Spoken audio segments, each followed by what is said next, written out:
Yeah. You back with another episode of Take Me Out This Chat.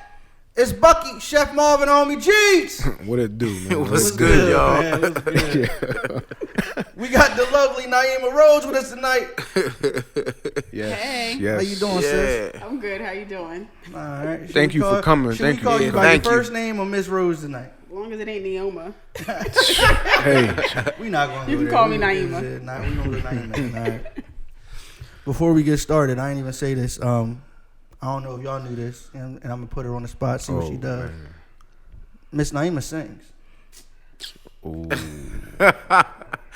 She ain't gonna do nothing. You know what I'm saying? What? I just want to say, I know Sing Naimah, some Jasmine Sullivan. The answer she's going to Here give you us. go. Sing some Jasmine Sullivan. I know I'm you not listen singing to anything. Jasmine Next Sullivan. question. Next topic. I just had to break the ice. I knew she was going to tell us no. that She's was been telling me cute, no. though. She's been telling me no for the last 20 years. Do I me a already favor, knew that was just coming. push your mic over a little bit or scoot over just a little bit. So yeah, there we go. We good.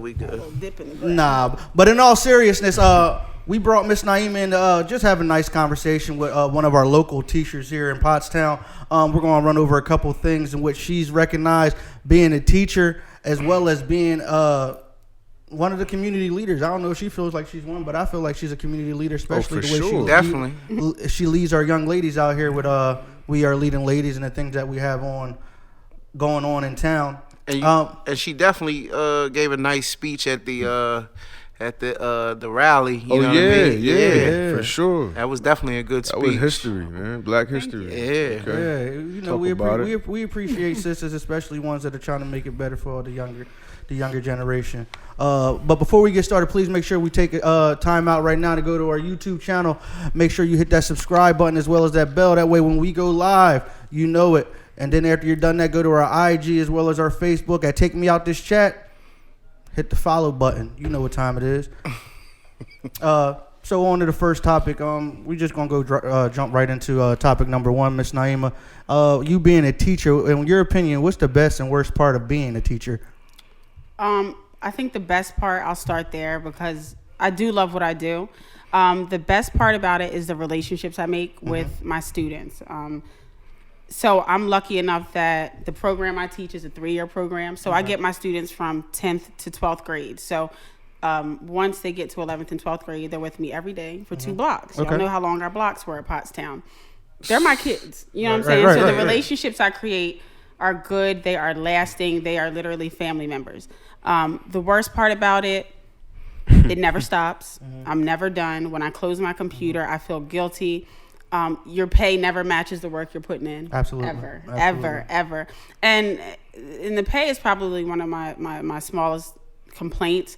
A lot of it is that you see a lot of these kids go through things that I can't save them from. Yeah. So there's kids that are experiencing things where I'm like, listen, I in my heart I want to take everybody in, but I can't. Listen, I can barely, the 3 I got. Nah, facts. I get it for sure. So you take a lot of, sometimes not necessarily stress, but a lot of things carry over to come home with you. It's not like you cut your computer off and now you go home and you can separate from work. It brings a lot of extra emotion home with you. Absolutely. I wish I could. I wish I could be one of those teachers that it's like, it's 2:50, computer's closed, I'm going home. But it's not. Like, it's not. It's God, it's not. Like, I remember I had a kid who had the flu, and she's texting me to say, what medicine do I buy? I'm at Walmart. I don't know what do I get. Right. Everything. It's nonstop, and everybody's like, you need to kind of separate. But I'm like, it's hard to do when you are the only person some of these kids feel like they have. And you know that too. It's like, damn, if I know that, how could I turn my back? Right. Right. It's hard, but it's hard because a lot of times when you're having the conversations with coworkers and or people that are not in that situation, it's hard for them to understand and or empathize with the kid because they never were in that situation. With us coming up in that type of environment, we kind of get it. We might not have been struggling as much as them, but we get it. You know what I'm saying? Especially with you living in that neighborhood, you kind of get to see the kids out of school. How does that affect you? You actually living? I don't hate it. Like, a lot of teachers and a lot of people are like, how do you live where you teach? I don't care. Like, I go out and they slipping me extra French fries and drinks. Like, I don't care. But I'm just so all or nothing. So I'm okay if I love you and I see you in the community. I'm okay with that. Another thing I think that gets in my way is that I had my first kid at 16. Literally, all I know how to do is nurture and care for and do for people. So when I'm in the high school, it feels natural to me, but then it's like, those aren't your kids. Like, right. But they are my kids. Y'all still my kids. Like, I get it, though. So I literally have to say to people, like, my biological kids or my kids. Like, you know what I mean? Because people don't know the difference sometimes. Right. Yeah. Does that ever, this isn't one of the topics, but does that ever transfer over to any type of jealousy or frustration with your real kids? Or do they get I'll it? say no, but I think the beauty of it is that all my kids are in district and they're always with me. We're always all together. So when I'm doing after school programs, all of my kids are in the classroom. But sometimes there'll be a little comment like, "Mom, like, that's not your responsibility," or like, "Mom, all we do, you're always like," maybe a little bit. But I think sometimes I have to put it in a perspective to them too. It's like, they don't have what you have. You know what I mean? They don't have a mom, but they all want to be educators, so obviously it didn't create enough jealousy. Yeah. I mean, I get it though. Like, you're teaching them empathy, and I mean, a lot of times that's what a lot of parents aren't teaching their kids, is to be empathetic to other people's situation. I think that's definitely dope, and I think that's awesome. I mean, you already know. I think you dope at what you do. But other than work-life balance, I want to jump into virtual learning. Okay. How do you feel virtual learning is going? This being the first year that we're having it. Pros, cons. Yo,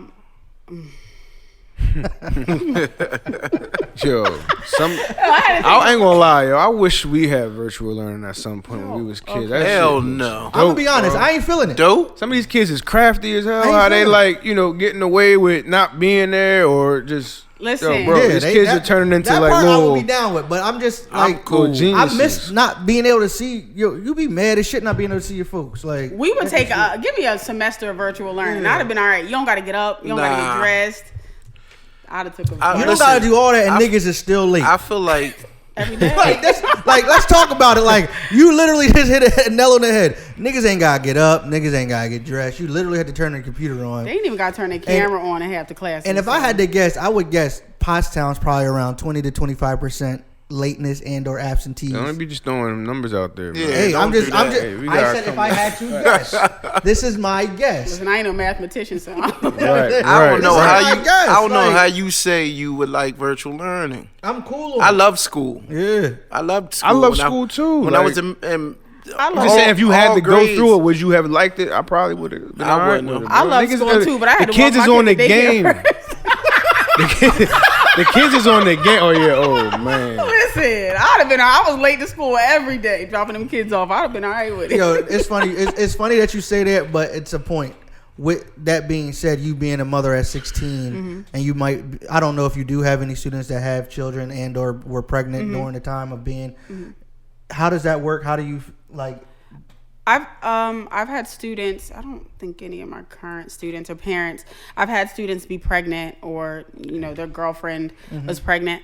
Like, I think it's just empathy. So there was one particular situation where the student said the lunch ladies kept looking at her and kind of like, and I had to kind of tell her, like, people gonna talk about you regardless. It does not matter. Yeah. So what? Like, at the end of the day, like, that's your child. People talked about me. Like, I don't care. Like, I don't, obviously having children as early as I did wasn't ideal, but my kids turned out better than a lot of the people that judged me for having kids. So I'm all right with that.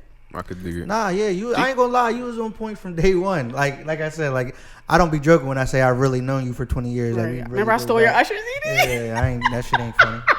Now he let me borrow his confession CD in high school. Look, she think this shit funny though. Like, this the part. Confessions was fire though. That's what I'm saying. Like, on God, I'm really ready to steal her. I'm ready to steal her because she think that shit's funny. Like, that joint was crack. Chill, yo. You dumb for letting me borrow it though. Look, I'm dumb. Look, I had two kids. You couldn't trust me. Nah, you right. See, niggas can't trust niggas, and she lived in the village. She a nigga for real. Sometimes can't though, trust these niggas. Yo, this guy. Not to cut in, but sometimes, like, so you get a first person view of, like, just children and how they interact in school nowadays? And do you see a difference between like kids socially from when we grew up to now? Yes. Because I feel like, and like I said, I don't want to give an uneducated statement, but I feel like the kids are a little more socially awkward nowadays with the internet. Yes. And that's where I was kind of, when you said the virtual school, is like, I couldn't see myself doing virtual school because like I feel like everything like was social. Like, you know what I mean? Like we had, like I feel like we were kind of like almost that last generation of like being social, like interacting in person. Right. You know what I'm So saying? I will say, I think virtual schooling for us would have been a lot different than it is now because we didn't rely solely on our cell phones. Right. So like we would have been outside hanging with our homie. Like, you know, where they weren't doing it. Absolutely. I see a difference.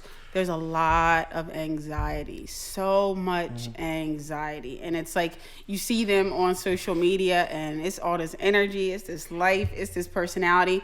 And in person, they can't even look you in the face. Like, you know what I mean? They can't even, there's like a real fear about just being called on. And I do think this virtual thing is not helping a lot of students aren't okay with it. But I also think along with the cell phones and everything else, we're a lot more overbearing as parents than our parents were. What do they call us? The latchkey kids, where your parents like go home and make yourself something to eat, you're good. We're not like that. And I read something, I don't know what it was, but it was basically saying like compared to our parents, our worlds revolve around our kids. And I remember myself rushing out of work to get to ballet, taekwondo, soccer practice. What? Our parents didn't do that. My mom was like, well, I gotta go to work. So good luck at your game. And you know, and I didn't feel neglected or anything. I didn't really want it there. You knew what it was. It's crazy that you say that, but that's 100% fact. Because I'm thinking back, like Tinker wasn't at no practices. Like Tinker wasn't really. He was walking to practice, but he worked second shift. So it's like we got to have bills paid. I can't be worried about you being at my practices or games when I know you got to pay bills. And it wasn't like I didn't feel neglected or anything like that. He was definitely checking to see how the game went and all that. But like she's right. Like I really feel like this generation definitely, and me being a parent as well, we circle our lives around our kids. And I just think that. I don't think what we're doing is necessarily wrong and what our parents did was wrong. I think they're balanced with There's anything. a happy medium. And I think that where we just kind of did our thing, I think some of these kids see it as like, you know, my mom and dad never come to any of my practices. And I'm like, girl. Well, I feel like they take it personal.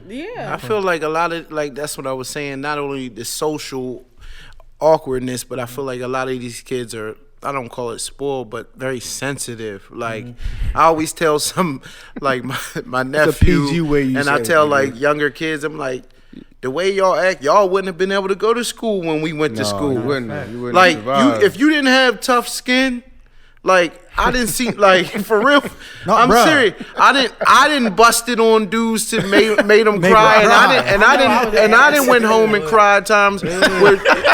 Yo, I feel him though. Like you don't understand. It wasn't just our squad. It was school in general. Right. If you came to school with some dumb shit, some tight jeans or some back then or whatever, like you might have went home crying. Do you think part of the way our kids now respond is that they are also more emotionally aware and they have more resources, where like social media can be a curse, but it can also be a gift, like where these kids know, like, this is how I feel, I'm allowed to feel this way. And I think sometimes our generation and the generations before us were so disconnected from how we feel that maybe, for example, that's a good point. I'm sure we all experienced this when you're in the grocery store when you were a little kid and you saw a little white kid crying and you see their mom like, what's wrong? You need to tell me. You looking like, my mom would have knocked me to the cereal aisle. and when you think about it, it's kind of like, Mom, you probably should have asked me what was wrong. Why didn't you ask me what was wrong? Right, and you think about some of the stuff that, again, balance, but you think of some of the stuff that we go through, culturally, maybe we needed to talk about how we feel a little more. And I think that kind of the stigma of, black men, especially in mental health, it's like it almost seems like weakness when a black man, black person, we don't see going to a therapist as like, you know, you say you were going to a therapist in my family, my grandma would be like, why you acting white? I feel like you might need that though. I feel like you need, like, some kids need that tough love, like. But like they you said, also that's why need that's why they're being sensitive, because, like you said, we were raised in a different era. We had the mix of multiple eras kind of like combined in one. So it was like we learned some street smarts, some book smarts, some common sense. They need that tough love. They need that soft love too. Like when you always got to be tough. Like some of these kids can't ever be what's the word? Like, I can never be transparent. I can never let my guard down. I can never be soft. I can never feel. And when you got to fight at home, never be vulnerable, right? Vulnerable. That's the word. You can, when you feel like you can never be vulnerable and never really process how you feel. How does that impact you as a spouse, as a parent, as a person? Like, you know what I mean? I never get an opportunity to feel, authentically feel, process how I'm feeling, respond appropriately. All right. And that's what, like, there's like this video I show my students, and it says like the importance of a good social emotional program is if I don't teach you when you're 3 how to respond properly to your emotions. Correct. You're 19 years old in a club, somebody steps on your shoes and you shoot them. So, you know what I'm saying? Because you operate out of anger and like joy, class clown. We don't identify, oh, I'm embarrassed. You know what I mean? I'm sad.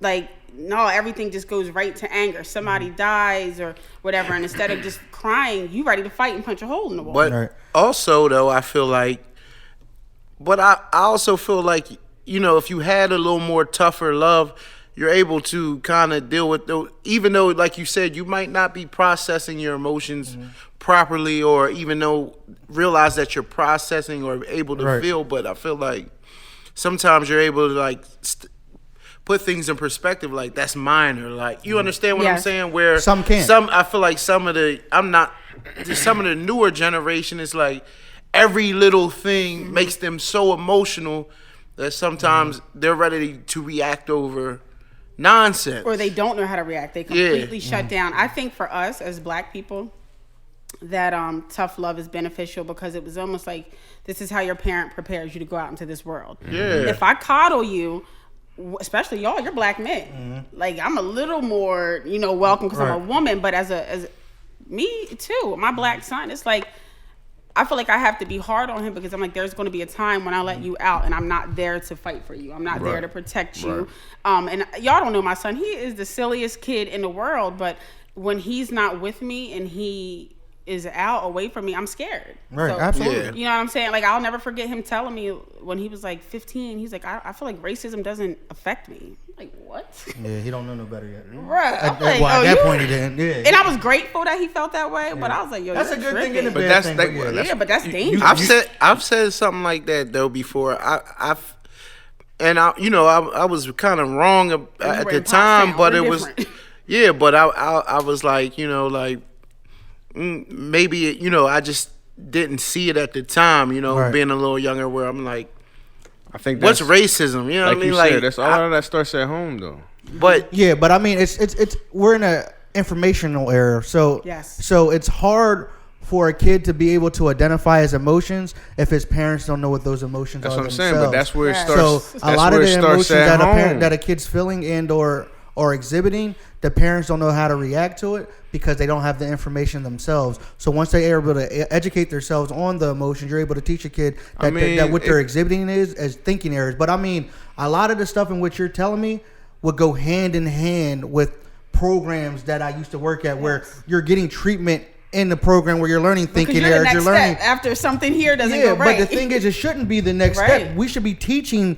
We should be teaching or incorporating some type of what we call our habitual programs, because they're habitual offenders. Where we would put into what would be an ownership program in a school where they're actually learning what thinking errors are, where there might be reacting off of what are you reacting off of? Anger, arousal, things of that nature. So we do have that. I will say Pottstown, maybe they're seniors now, so they're freshman year. 4 years ago, maybe more, we incorporated the SEL program. It was a district-wide thing. But we also realized that when we incorporated that, we weren't necessarily going to see the benefits of it immediately. Correct. Because the goal is, I guess, when these kids that are in the program are still living in Pottstown and raising their own kids, they're remembering the stuff that they learned in school and they put it into place. So here you have me who was teaching SEL, and I'm telling these kids about their feelings and how to process them and how to read little things like body language and facial cues and stuff like that. And then I go home and I'm tripping, yelling at my own kids, and they're in SEL too. And they're like, Mom, you need to, like, calling me out on stuff they learned in class. I'm like, all right. Like, so it's nice to see that. But I think that there's like a big stigma with some of the parents where parents maybe didn't have good experiences in school. So they talk bad about school and they do it in front of their kids. So sometimes you feel like you're fighting that battle where it's like, yo, when you talk so crazy about teachers to your kids because of whatever you experienced, you kind of... What did I tell y'all a couple episodes ago? I knew he was going. What did he say? He literally said how parents would go, a kid would cuss the teacher out, go home and tell the parent, and before the parent has a conversation with the teacher, they'll take the kid's word and just run up to the school trying to have and the all-out kids fight. And the kids see that, so they don't feel like they have to. Some of these kids don't feel they need to respect the authority of teachers and other, elders. Just the natural respect. Man, the respect is lost in the educational system. Period. Like, it's not just respecting the teachers. Yeah, but what I'm saying is, we need to get back to the point where there's a natural respect for teachers. I get your point. Elders. I get your point about the teachers. Because if your child disrespects the teacher and then comes home and tells you something else, and then you automatically just side with your child from the rip, and your child sees that, they're never going to respect anybody else. All right, so listen to this. So you're saying about the respect. How do you know those kids don't feel like, damn, all this shit that I'm learning don't even mean nothing?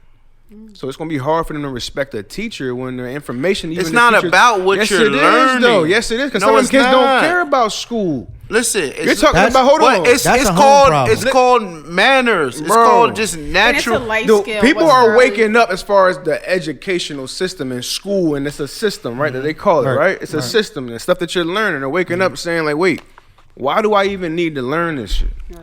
But it's also part of the game, just like learning soft skills. Like, all right, you might not feel like algebra is beneficial to you, but you still are going to be an adult. Tell me if y'all have been in a position where you don't feel like anything that's happening at your job, you don't like anybody around you, but you still got to put it on and smile and just be productive. And I think some of it is the life skill that they need to learn, and it's those soft skills. But are they learning those things in high school? If you're in a career tech program, you are. But I'm saying, how many programs are there like they're effectively as far teaching as learning life skills, effectively teaching these children life skills? Or they hammering away at just the curriculum? How many classes you went to that taught life skills? When I went to Mr. Laub's class, carving out wood and going to art class, it's not teaching me nothing for life. But they don't teach that in high school. I still had a respect for Mr. Laub as a teacher. Was it a relationship you built? Like, even if I wasn't cool with them, like it was still a natural respect factor. That's why I even talk about kids being active young, like even with like sports, having a natural respect for another man being your coach that's not your dad, that's telling you and showing you how to do things, and you following direction to it, right? Like, and being those times are gone, bro. And I feel both of you, but as a teacher and as a parent, I feel like as far as those soft skills and those manners, I feel like sometimes teachers have naturally taken on so many roles that everybody's like, yo, what are y'all teaching these kids in regards to manners and soft skills? But at the end of the day, it's like that should have started at home. I was about to go there. That's not your job. You know how my kids learned how to... keep it a bean. That's not her job. That era that you're talking about is gone. But listen, it's gone. Like that's not coming back. Respect? It's not going. It was the way we were taught. Not in my household. I hear you, but the way we were all raised, but most of us were raised by grandmoms. We talked about this a couple episodes ago. You always had somebody that was a disciplinary, whether it was a woman or a man. And These kids don't have that. To That be era is disciplined gone. either. Like my kids, when they were we got small, our at ass- 16 years old, if I wanted something, let's say the remote's across the room and my baby's over there, I would point. I'd be like, "Thank you," and they would get it, and they walk, and I'm like, "Thank you," so they would give it to me, and that's how they learn. If somebody gives you something, you say thank you. Yep. So it's so many. So here's the thing with parents that I think that we think that being a parent and teaching a child is so complex. It is not. I don't care what you say. Your kids are modeling what you do. So if you have good manners, your kids are going to have good manners. If your child is saying, "I'm sorry, please, thank you," things like that, your kids are going to do it. If you are acting like a park ape, guess what your kids are going to act like? A park ape. A park ape. You know what I'm saying? Like, and let me be clear, I ain't being racist, but we know we grew up and your parents say, "Don't be out here acting like no park ape." Like, Nah, fact. it's You know what that meant? Yeah, That meant- it's do as I say, not as I do. And parents think that's how it works. Hell no. Kids Yeah. are doing what you do. Dude, My you daughter, You just say that the other week. Yeah. listen, Yeah. Heaven used to sit her little stuffed animals on the step and be driving and yell, "Shut up, shut up." I'm like, damn, okay. Sound like that, right? Ooh, ooh. I'm like, I don't be that bad. Like, Right, you- right. Nah, Yeah, but it makes you like wake you up, said, though. it starts with home because, like you said, like I can tell you right now with my boys, like my oldest, he pretty much like wants to do everything I do. Yes. Right. It follows me, and then my youngest wants to do everything his brother does. Yep. So how it it's works. like straight up, like everything his brother does, he wants to do now, and then my son wants to do everything I do, my oldest, and it's like, it starts at home. Yeah. It I don't think does. people realize how much their kids look up to them, watch them, idolize them. Yeah. I don't think sometimes we realize the influence we have on our kids. Right. Man, I just think that generation that we're used to and we grew up in, bro. That shit is long gone, man. It don't have to, but it died well before this generation. You feel But me? do Like, we sound like every other generation? Because the generation before us said that about us. You know no, what I'm saying? I'm just saying it was. They're not being raised the same way we were raised. That's what matters. They're not experienced or didn't experience the same thing. Like I said, they're internet kids. They have access to. Nigga, we ain't had no iPhones and all that. All that I'm not shit is talking changing about the way all that. Think that- Yes, all that plays a factor. No, I Yes. think some of the issue that comes in, because I'm gonna be honest, I don't have issues with disrespect. Right. My kids treat me good. I respect them. They respect me. The difference I will say is that I think our generation and the generations prior were more conditioned to be respectful regardless. Yeah. Right. Like if you talking Yes. crazy to me, all right, I'm gonna respectfully walk away. These kids are not like that. Like, and I'm all right with that. Like, why can't you give me the same respect I'm giving you? I think there are, like I tell my kids, you have permission to respectfully check any adult that's being disrespectful. You're not gonna be out here cussing and calling them out their names, but respectfully, without them truly being able to, let's say, write you up. Right. You know what I'm saying? Yeah. You can defend yourself. And I'll never, my daughter was 6 years old. I had to tell one of her ballet teachers, like, no, you have to give my daughter the same respect that she gives you every day. What inspires you to do what you do? Um, Because it's a lot. Because you went down a laundry list of things, of roles and hats that you play in your role, and to juggle all that and still go home, be a mom, be a woman. What inspires you to do what you do? So there's a couple things. I'll be honest, a lot of the positions that I've ended up in, somebody had to force me. I don't love change at all. And I'm scared of risks, but somebody, no matter who it may be, will push me back me into a corner, and I'll do it. And I'm like, oh, all right, this ain't that bad. Right. Aside from that, my children, I feel like so many people counted me out being a teen mom. And not even that I really give a damn about that. I just think it was kind of like, oh, I got these kids, this is what we're doing. But I think a lot of people counted me out. I could care less. But I also know I have 3 little people looking up to me. Right. I want them to be better than me. I don't want them to make the same mistakes I make. My senior year of high school, I was going to drop out because I didn't have childcare. And I didn't know what to do. And I'll never forget Miss Goss. Y'all remember Miss Goss? Yeah. So I went into the office. I'm like crying and boohooing because I had to drop out of school. And she's like, Naimah, you don't have to drop out. And she like led me to all these programs, a teen parent program. And I decided, I was like, because I wanted to be a Spanish teacher after I graduated. But I also knew I wanted to teach in a district that had needs like Pottstown, because I wanted to do a teen parent program or something of that nature, where there's all these resources we have, and for some reason we're not letting people know that it's available. So that's always something I wanted to do, and I'll be honest, I didn't see it happening for a really long time. So I've always worked with kids in some fashion. I worked at an alternative school in Phoenixville. I was at a Montessori school before coming to Pottstown. Okay. At Pottstown, I could see me making those impacts. You know what I mean? That people did for me. Mrs. Daly was my person at Pottstown that I felt like I could really lean on. And then when Terrence presented Leading Ladies, he had kind of been talking about it. And then one day he, again, being backed into a corner, he's like, I'm ready to get this started. So I'm like, all right, we're going to do it. And it worked. Like, it's so natural. Like, So it sounds like it's the impact for you. Like, it's the impact that you're able to make on these kids and... Yeah, and not even realizing I have the impact. Sometimes I think a lot of what I do is selfishly, it's really therapeutic for me. Yeah. You know what I'm saying? So it doesn't feel like a job. It doesn't feel like a task. I love working with young people. They're pure. I think kids are so pure, and I feel like kids are super honest.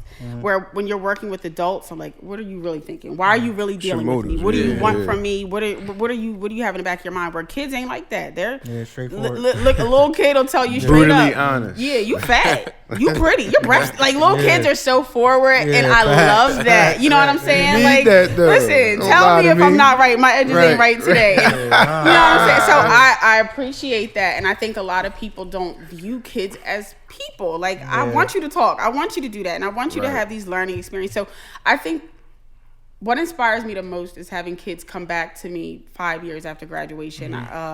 Without like giving too much information, I had a student when I worked at an alternative school who went through something real crazy. I had to report it. She ended up getting removed. We separated for a few years. Maybe like 5 years after she graduated, she was like, "Miss, like, I was so mad at you when it happened, but thank you." Like, to this day, she's 24. She calls me when other stuff happens with her siblings. Like, she still is like, "Miss, you the only person I know to call." And I'm like, I haven't talked to you in years. So it's like, that inspires me. Because, like, to be the one person somebody feels like they can call on, as much as it burns me out, as much as I feel like it's a thankless job. It is. I'm not in it for the administration. I'm not in it for the parents.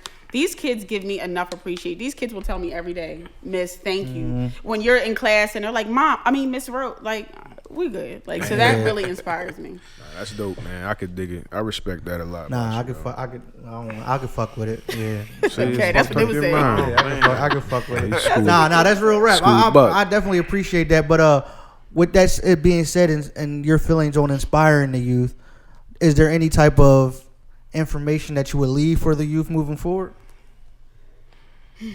What's the best piece of advice you got for these youngins, man? For this specific generation, they have to understand that your hardships and your failures are not the end. I think we are they are so driven by social media. You see everybody's highs. I don't know if they can really grasp that people aren't posting their lows. You know what I'm saying? Right. So once you realize you are going to fail, you are going to mess up, you have to keep going. That's it. And stop caring so much what other people think about you. Now, I tell my kids all the time, people are going to talk about you regardless. You're going to exchange phone numbers with 3 boys and they're going to say you're a hoe. You know you didn't do nothing with them boys, so what? Right. You know what I'm saying? Like, I think my biggest thing with all of my students is I want to teach them to be self-sufficient. Stop looking for your mom. Stop looking for your boyfriend. Stop looking for a teacher. Stop looking for other people to be there for you, because people will let you down and you need to know how to keep looking to going. Be saved by somebody. Like somebody to step in and be their hero. And they won't admit that, and they probably don't even realize that's what they're looking for. It's just... Because unfortunately, some of them have never had that opportunity where when your kids... Our kids run, they fall, they fail. We can hug them, and I love you. You all right? You got it. Even if it's just somebody to care. You're not in the house. It's 11 o'clock. Some of them don't have that at all. Like, when you really sit and like realize what some of these kids are going through, like, it's heartbreaking. You're like, what? You keep it a being. Growing up, that one kid or that person we knew that maybe their mom or dad worked second shift or wasn't home at night, that kid lived a totally different life than us. Totally what you was like? I was out. You were out that late? Yeah. Whole time they wishing somebody was asking them where they at. Right, we in the crib like, dang, man, my friends is out all late. No, real shit. My dad worked second shift, and you would think that you be out here, man. But when y'all went in the crib, guess where I went? In the crib, you ain't got shit to You do. just one of them, Right. nigga. Like, a lot of other niggas But out here ripping but I and running also these wasn't. streets. I wasn't looking for nonsense. You know what I'm Nah, saying? listen, straight up. I moved to Grandma Duke. She was working second shift. You was over the crib. Oh yeah, that was Party Central. But we You weren't. was over Niggas the weren't going in the crib, crib. bro. That's what I'm saying. You weren't going in the crib. If the homies were going in the crib, He I know. was going in the Look, crib. he knows what's up. No, he he ran lived a different life, like I said. Look, Grandma Duke's pulled up a little early from work. He listen, ran out the crib. Talk Don't about it. tell him. To this day, she don't know it's me. I moved through. She like know now. Yeah, now she know. look, Hey, I didn't mean to do He that. I know. was stuck. Yeah, Look, I was stuck. he know what I'm talking about. Oh, I know 100%. I don't think I hit a step. You know what I'm saying? Hey man, different. You know what? We know a couple people that had them open cribs, man. Hey man, Yeah. hey man, listen. That's the part about the virtual learning that ain't popping. Like, ain't nobody got no I open ain't gonna crib lie. right The only now. thing that's killing kids today, parents working at the crib.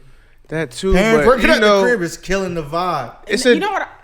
I feel like virtual learning has kind of required a certain amount of independence from the students, and not a shot at Pottstown or anything. I think education as a whole, we kind of baby. Come on, Right. come on. And that's why so many kids, I always ask my students that go to college, what was the hardest thing for you? And they say that nobody's checking on me every 5 minutes. Right. And I Right. tell them, they getting your money. They don't give a damn if If you you don't do come that right, assignment. right. If That's where them life skills come back Yes. around, Yes. man. They don't you know, care the if funnest you miss class was classes. economics, or like, yo, those were the dopest Not for me. classes. That's 'cause They I do not care if you sleeping and miss them classes and drop them because you paid for them and then you wanted to pay for them Exactly. again. And that's what they don't realize. When you get to college, there's a certain amount of accountability that you have to take. Yep. And in high school, everybody can blame us. Parents can blame us. There's an article that I literally just read. There was a student in Baltimore. He was one of the top students in his class. His GPA was a .13. What? He was a senior.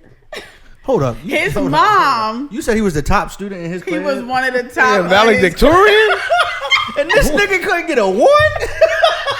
You're telling me this nigga couldn't get a 1?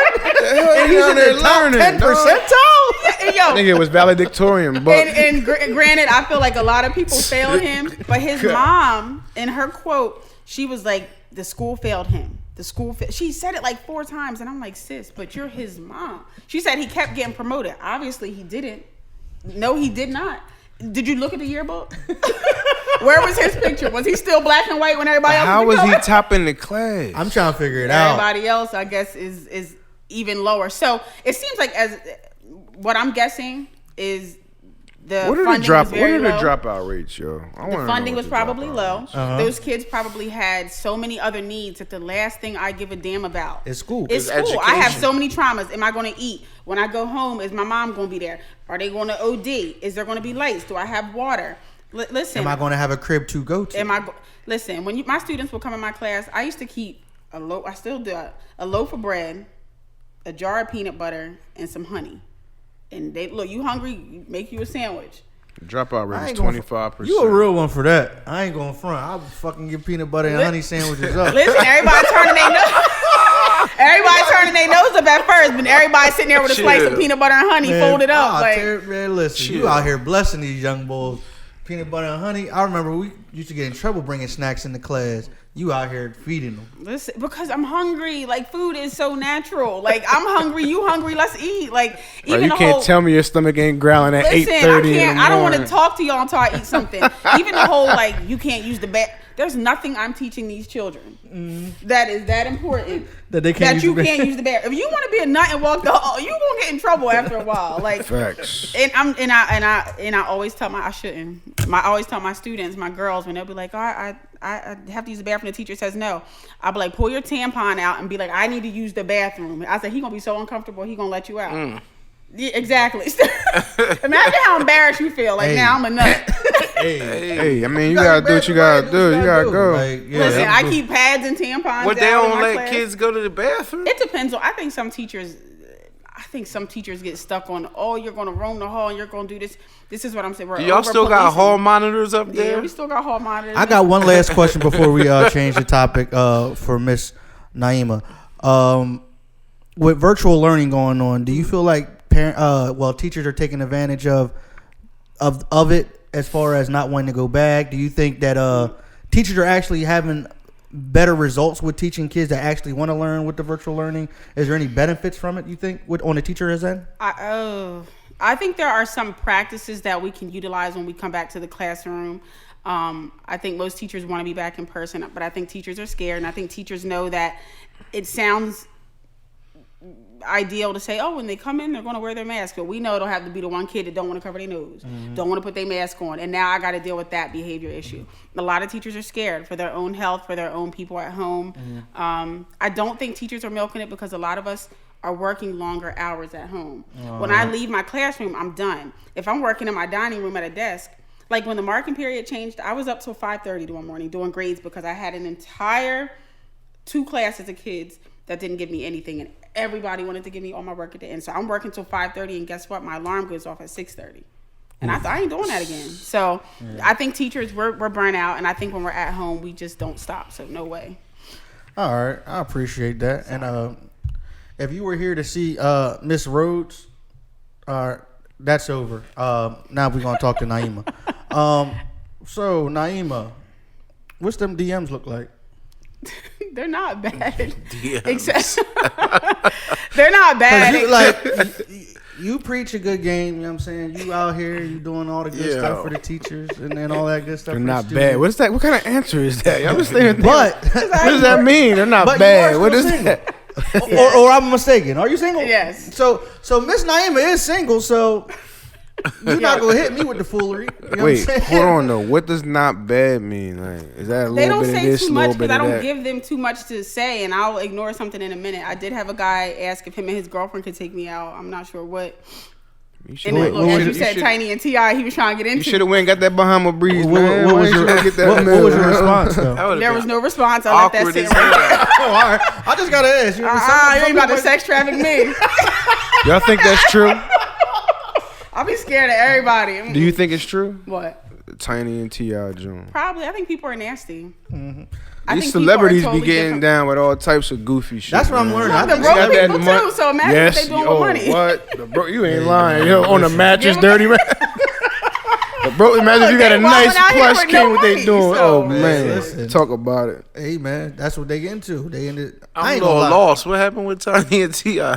They was out here Yeah. basically like Being some nasty. people came, some allegations about them, kind of like doing some sex trafficking, like Taking advantage. like taking some R. advantage, of Kelly, them, almost like drugging them up yeah. a little bit, like almost on some Epstein type Yeah, shit. I think That's nasty. with money and stuff, you get power, and I think the more power people have, they think they're entitled to you and your body. Like, so I ain't gonna write them off yet. They might be lying, man. You never know. I He don't lied put nothing on. past I don't. Yeah, nobody. that's just where I'm at. I don't put nothing past. I'm not saying he did it or they didn't do it. I just don't put nothing past people. Right. Like just people know nasty. People are bro. nasty. I agree. People nasty, bro. You know what I'm saying? That's Hey, not man. nasty. That's sick. I agree. Hey, man.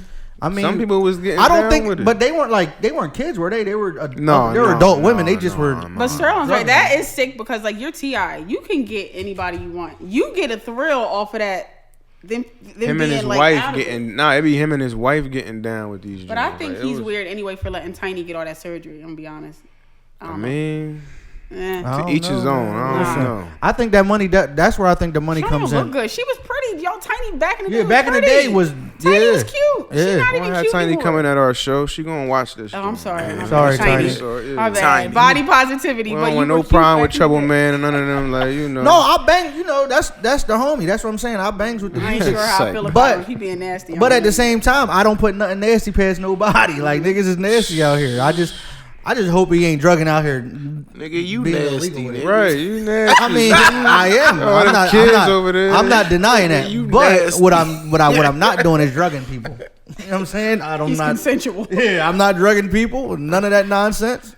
I'm not hitting people's DMs talking about taking them out to dinner with me and my wife. It's a nasty world, man. I hope he don't watch the show. I'm about to block him tonight. Is it local? Oh yeah. Listen, he gonna slide. He gonna shoot a shot again after the night. He going, oh yeah. Oh nah, he blocked as soon as I get outside. Oh man, that's shut. bad. I mean, hey, he's open, honest, being truthful to you. Hey, His wife man. might be down with it. It's still a no. But Is there any celebrity crushes for Miss Rhodes? I knew there was back in the day. I ain't Who gonna put was you on the it? spot. All right, listen. Oh, do I have a celebrity crush right now?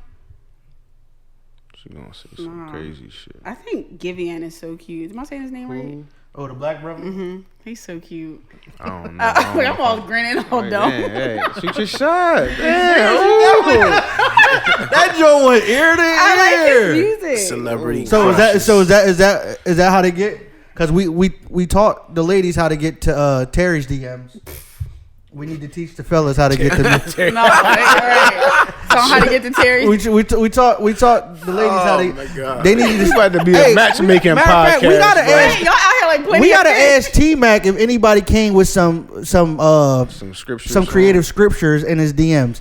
I think we're gonna have to follow up with T-Mac. Sister If Bethel. hey fellas, if you sing and we ain't No. talking about with frogs in your throat, No, don't even you say know what that. I mean? Go I'm on a listen. self-love journey. She gonna have You niggas sound run like up Mac. to her at the Sound store. like Mac. I'm serious. Sing it. Listen. Hey, you single? No, I'm on a I'm trying to find myself a little bit because I'm getting to an age where like I ain't got too many more heartbreaks in me. Y'all gonna read about me in the paper. What's the so let dating me- world like? Oh, so you? Hey fellas, listen. She basically just told you. No, you hold gonna on. come correct, or you might What's not the- make it out. What's the dating world like? What do you see the dating world like? A joke. A joke. Yeah, I think a lot of people are super insatiable, and I think nobody is ever Ooh, satisfied. insatiable. I don't think anybody knows what they want. And I don't mean to keep like I know everybody's like, oh, social media is the downfall of relationships. Hell no. Like people just don't have self control. Like nobody's able to say like, oh, I have this right here, and I'm okay with this. Like I can look at that and realize it looks nice, Right. but this is what I have, and I think people don't. The grass is greener where you water it. Like, Facts. and I think I'm so like. Tunnel vision, like if you're my person, you're my person. I don't see shit else. Like, So you what know would a I'm saying? nigga need to do if he wanted to holler at you? I like that. You know what I'm saying? Like I'm just get a nigga some tips. Like, hey, Because I listen, mean, not even you, come like, with this, come like that. a lady like you. Because I think that's even I don't more even know important. what I'm a lady what would like. it take? I think if You a hood nigga, but you not. my ideal listen, my ideal person, I think I just like people that are easygoing and down to earth. I want somebody that I can be silly with. I'm a clown, you know that. Like Facts. I want to be able to be a clown with And you. a thief. I mean, I stole one time. I did steal Matt Mahalchik's CD, his Shit, Rough Rider you CD. just told on yourself. My bad. I stole 2 CDs That's in my how life, old y'all but are. I'm Talking paying about it forward in the CDs and shit. community. Dude, I'm CDs. trying to showing tell your you, age, these- man. Listen, y'all, wait, Matt Mahalchik, I lived in Phoenixville. I knew I was moving to Pottstown like the next weekend. I was like, I'm gonna bring it to school on Monday. He ain't need that Rough Rider CD. Rough Yeah. Riders. If his last name's Mahalchik, Mahalchik, he probably didn't deserve that. You got reference. too many letters in that last name. Yeah, Rough Riders. No, but I don't know. Be normal, but I don't even know what I'm looking for in a person because I just don't like people that waste. Don't come to me if you don't know what you want. Be able to communicate, but I'm not looking for any of that. I think I'm kind of trying to find myself Let right it now. find you. Do you Yeah. think people are dating just to date any longer, or are they dating for results? Do What's people that still mean? date? Like just No, I I think think- dating. Just some people just date just to go out for drinks. What have is fun. dating? Can we? What is it? Yeah. What is dating? I mean, I'm old school. Dating what I'm is- trying to is, figure out. Linking up, having a couple of drinks. So you still being too vague? What's linking up? When I say we are dating, Are we what does that mean? exclusively dating, or are we just talking? Because you gotta really Dating the is urban terminology has taken over. I don't believe because there's dating anymore. it's 'Cause What is talking. dating to you? If you feel like it, Dating Huh? is some type of commitment, meaning that you're now engaging in just one person. so dating is No, commitment to you? That don't mean that. what is dating? This we all. Oh. I need to figure it out. Dating don't is mean not you- no we commitment. commit. Yeah. So that's what I was asking. Do people still date just to That's what I have said. fun, or are There's people dating for talking. serious? So Dating- And dating- there's no dating. It listen. goes in a relationship. Yeah, there's You no either talk dating. to or in a And no, relationship. so that's dating what- is when you're the process when you're leading up to Getting like in you're a starting to relationship. like You a still female. searching? I'm still browsing in the store. So is that dating? yeah. So you know So you if go you're out dating. Can and you do be different considered things. Is it considered cheating if you're talking to someone else at that point? You, No. it's not. But you can see why not somebody cheating, but may feelings are feel still that getting way. hurt. Yes, Like- Yeah. yes. Because I do think also, again, here we go with these blurred lines. Mm-hmm. When we're dating people, what are we doing? Like we'll That's mess what I'm around saying. and There be in gotta a- be an end result. We'll mess That's what- around and be in a situation for years and But that's years what you and got to years. communicate from the rip. And What that's you what want? gets What are hard you because looking it gets for? awkward because you don't want to have conversations because now you feel 5 like you're years pushing in and somebody's you in hand. love, yeah, and then you don't want nobody to be like, no, I don't like to be forced. Like, oh, all right, nigga, like, I ain't make me say that. You gotta bleep that out. She just been in a little high, nigga.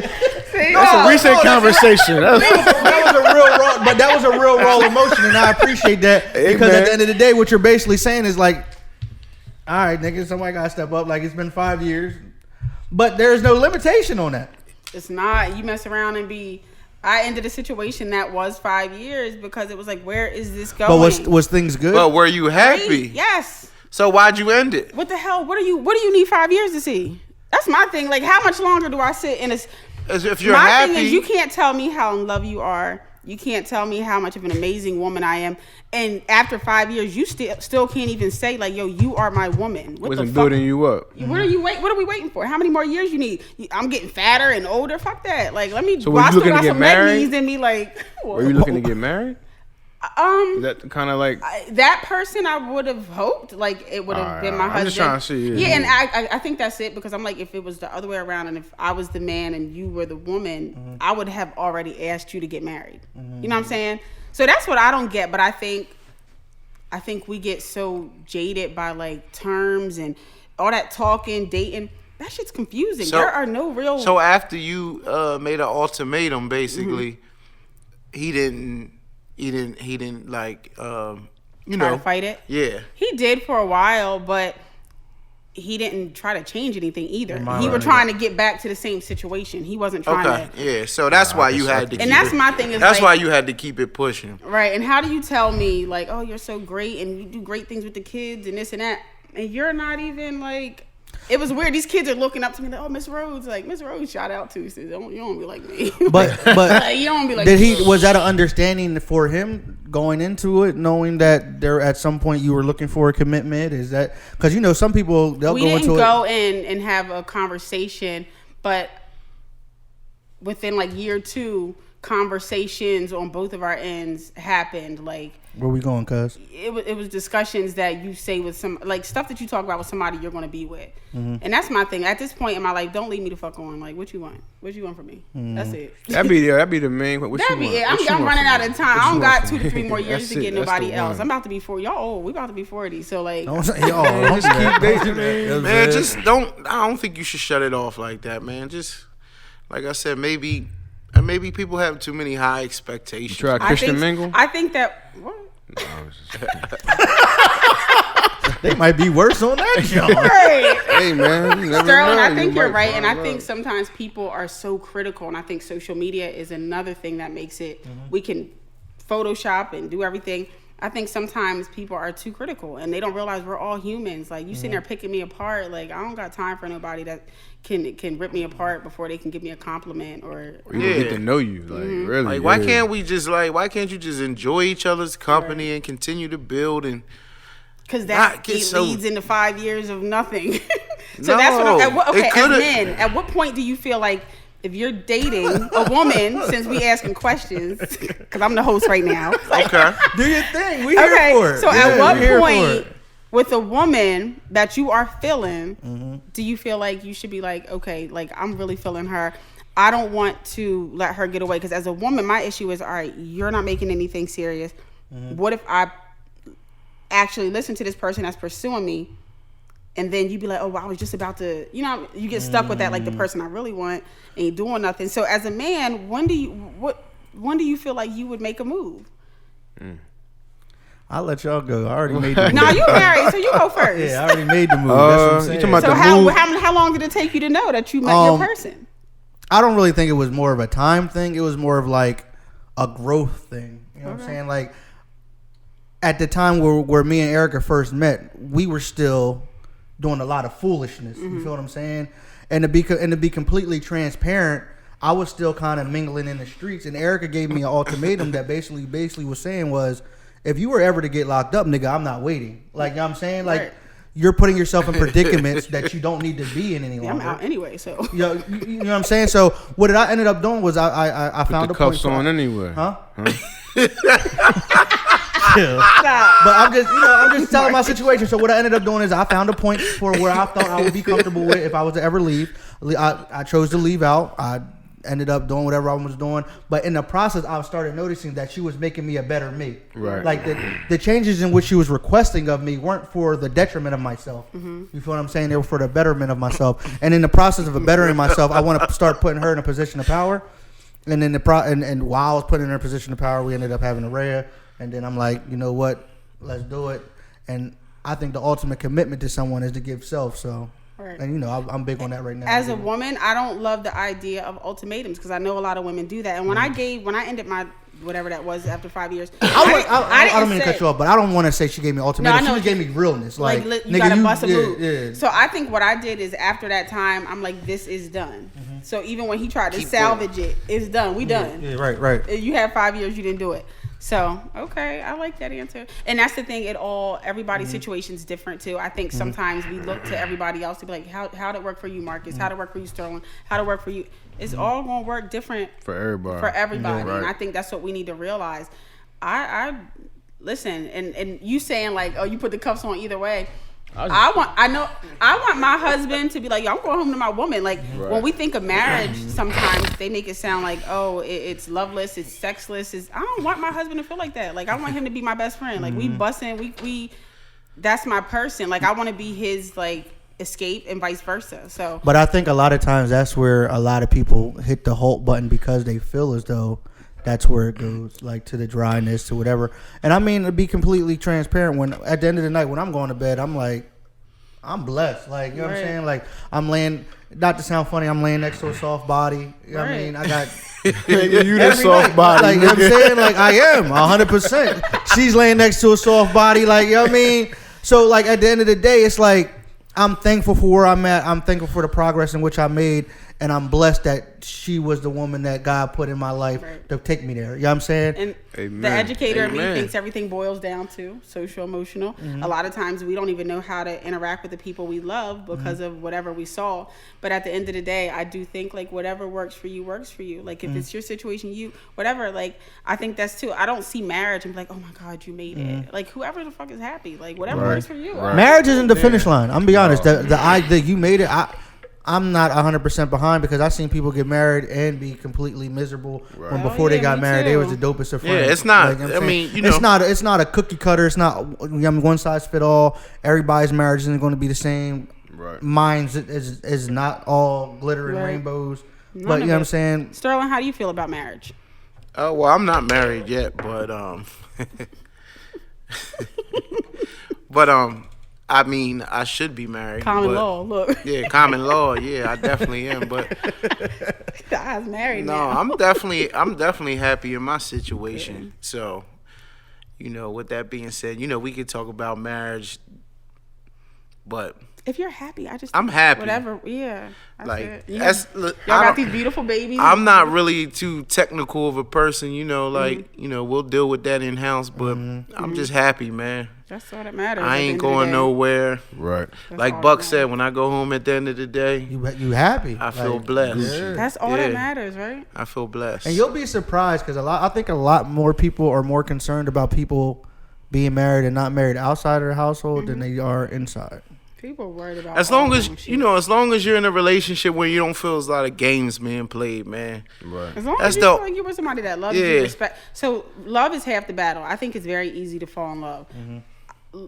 I want somebody that respects me, that communicates with me, that like I feel like you love somebody when you have to argue and you don't want to hurt that person. You know what I'm saying? Not saying you don't love people that you say mean things to, but when you really are being mindful, like.